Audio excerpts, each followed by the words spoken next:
Hi, everybody. I'm Bill Sanders, and this is Watch Art Sci, the art and science of watch collection. Usually on Sunday we have a collection review, but had no collections to review, so I wanted to put in this little vest pocket of a watch I want to talk about for some time, and that is the Jaeger-LeCoultre Geophysic True Second.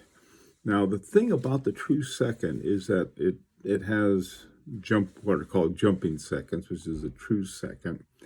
And the watch itself, when you look at the watch, it's a pretty plain looking watch. It's got a white dial and a couple what are called baguette hands that are pretty straight. And the interesting thing is the second hand. Now you have this long needle, and then on the other side you have a little sort of a fat into it. That's a counterbalance. This is a very well balanced spring. So why is this watch interesting at all?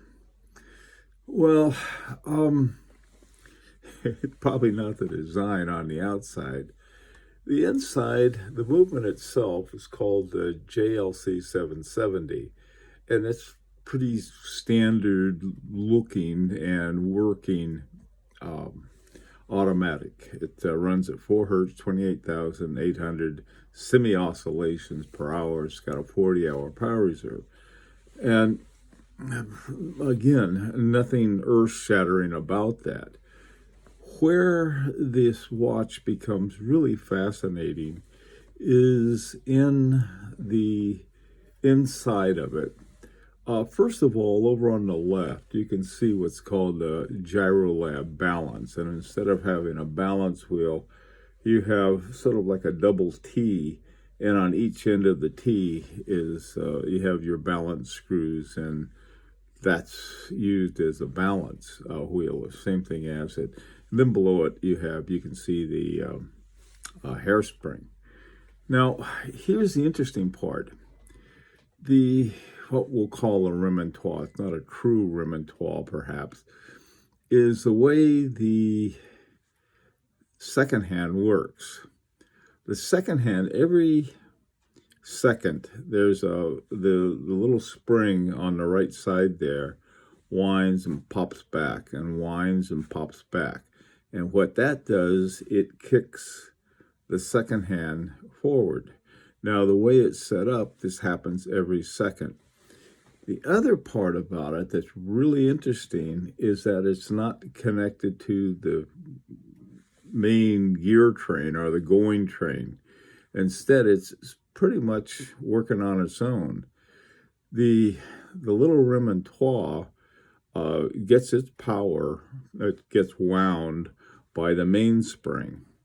And every second it pops back and kicks the second around, and that's how they get the what are called true seconds or jumping seconds.